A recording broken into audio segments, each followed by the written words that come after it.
Hey guys, what's up? This is Ms.Enuff, where I help women who struggle with self-acceptance. My name is Shar, and if this sounds like you want to learn more about, go ahead and hit subscribe for more videos. So today's topic is unconditional acceptance. Unconditional self-acceptance. Let's go. So we're going to learn how and what ways we can love ourselves unconditionally. Now you hear many things about how to love yourself. Oh, self-care this and oh, self-care that. It's cute, right? But we need to take it literally because we go through a lot as women and we need to be reminded and to really walk out ways to live this life of accepting ourselves fully and how to care for ourselves. And so I'm so glad that this is what this community is about. So first point, how you take news and what you do when you take news. This news may be bad news. This may be good news, but how do you take bad news? You found out your friend don't want to be friends with you no more. You find out that your husband doesn't want to be married anymore. You find out that you're fired. We get bad news. That's life. That's part of life. But how you handle it is how you grow. How you handle it is how you describe your character. At some point, we have to learn that even if we get bad news, we can still love ourselves. We can still accept ourselves for who we are and for how Christ sees us. So the bad news we receive can mean, oh, I must not be worthy. Oh, I must not be loved. Oh, I must be a loser now. You know, whatever, because so many thoughts come to our mind like, man, it's like a stab in the back, or, you feel a certain way. And so now you don't want to care for yourself. You lose your will or your motivation or your desire to get your hair done, or to get a pedicure or a manicure, or to go hang out with friends, or just get out the bed. And things like this happen where you can be depressed because you received that bad news. And you could just lose yourself. But it does not mean you give up on yourself. So because things like that happen, okay, take out your time. Do what you must do to grieve and to get over what you're going through. Another loss is losing someone in a family. My dad passed last year, January, and it was a huge loss. I could have gave up on myself. I could have been like, you know what? Forget caring about what I want and what I desire and my worth. But I didn't give up, and I want to encourage you, and I want you to know that you don't have to give up because of a loss. That you can still hold on even after the fact. After you took the time to heal or to get over the hump of losing someone, being fired, losing your husband, whoever, whatever. After that period of time, you don't have to give up. You don't have to be like, oh, now I have to start all over. You can pick up right where you left. So sometimes, yes, we need breaks where it's like, you know what? Dealing with myself and treating myself and all that, it doesn't matter right now. I'm putting it to a stop. Yes, that may happen. But my point with unconditionally loving yourself, unconditionally accepting yourself, is not giving up when that happens. It's coming back to knowing, okay, wait a minute, this is not who I am, and then going back to who you are. So if you're the one who, do the self-care right.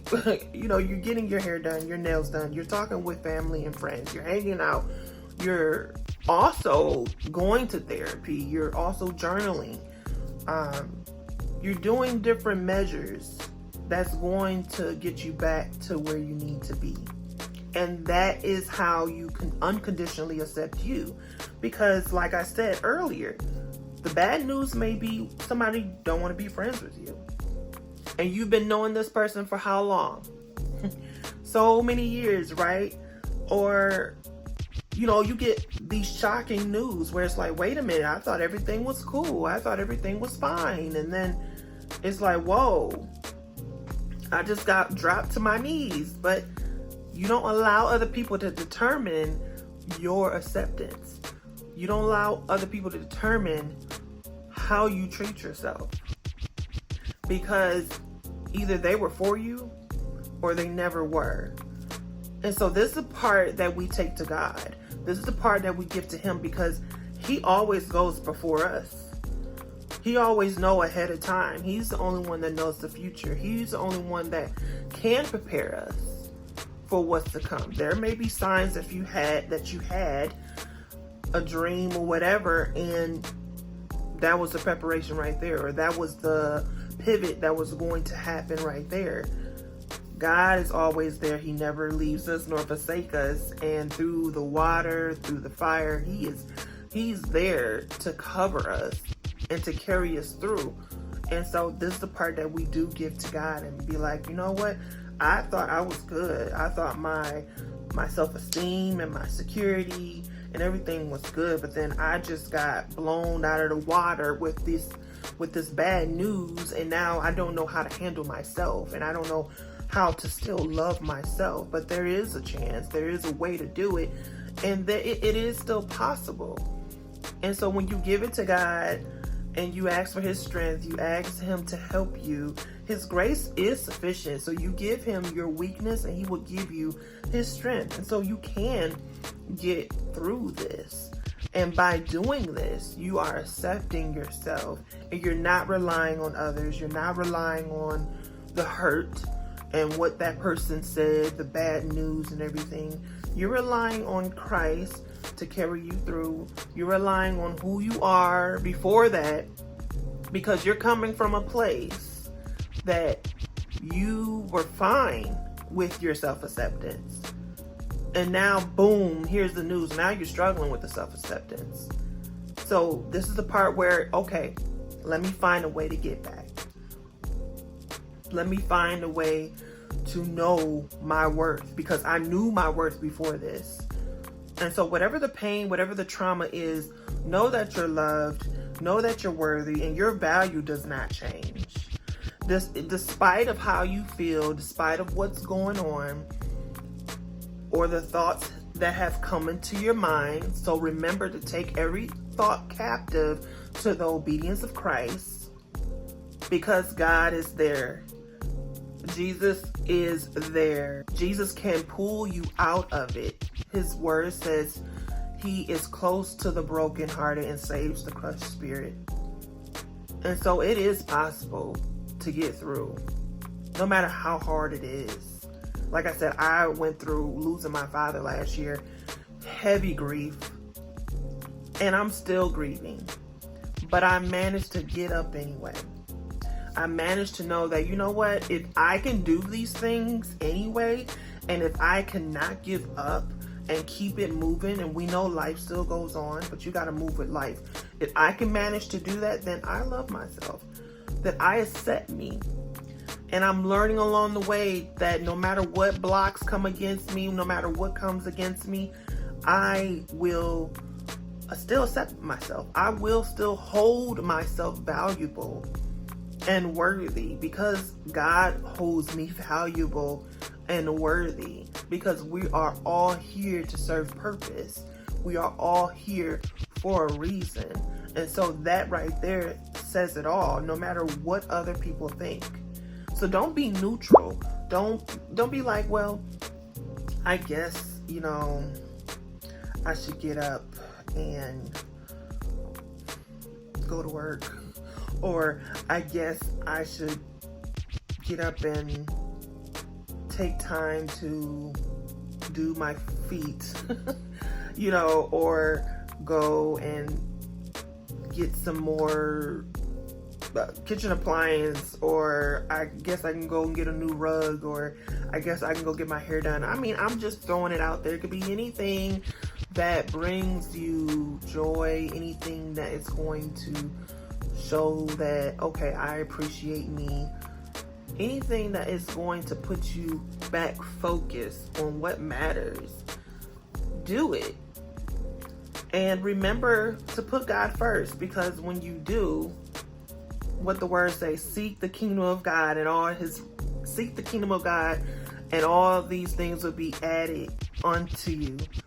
So don't be neutral. Don't be hot or cold. Don't be like, okay, I guess I should go ahead and say I'm worthy today, and then tomorrow I don't feel worthy. Or I guess I should believe what they said. Yeah, they was right. You know, yeah, I am not that great of a friend, or I do have a bunch of issues. I mean, whatever negativity that you think you need to feed on, don't do it, because you're being neutral. And that's the worst thing you can do. Commit to approving yourself. Because a lot of us feel like we need validation, and we need to get a stamp on approval from those around us. Maybe we need to change our environment, change how we see things. Maybe that will help. So the work is there. We just got to put the forth an effort to work it out. We have to put the forth an effort to show that, okay, I am worthy. Despite of my issues, right? Despite what I may get angry, I may have an attitude, I may make a mistake. Even after the mistake, you're still who you are. Don't count yourself out. So here's some tips. Forgive yourself. That's number one. And forgive others. I do have a video about forgiving yourself. Make sure you check that out. That's where it starts, because unforgiveness is linked to sickness and disease. And so it's very important that you take the time out to forgive. Go through the steps. If you got to write it down and write a letter and burn it. If you have to directly go to that person, make sure you're always forgiving. Keep forgiving. Number 2, decrease the negativity talk and increase positive talk. So I know that we could be self-critical. We could criticize ourselves the most. And of course that doesn't help. So we can decrease that and exchange it for positive talk. Yes, I do look nice in this dress. Yes, I do have a stomach. Or, oh, I don't have a butt. Or, oh, my butt is too big, but I still look nice. Oh, my hair is natural. Or I don't feel like I have enough hair. Whatever it may be, we are all different shapes, sizes, colors, everything. It's okay. Despite of, it's okay. Number 3, own who you are. Own it, because who else is going to do it? No one's going to love you better than you love yourself. So that's why we have to love ourselves. We have to do for ourselves. And because if someone else do it in the way of pouring and giving and doing for you, and then now they are demanding this and they want this, they're trying to control you, and it's a manipulation. What can I do for you so I can get this back? That is conditional love, and you don't want conditional love. Just giving gifts, but then treating you horrible. Just paying a bill for you, you know, your mom or a friend or whatever, but then treating you horrible. That's control.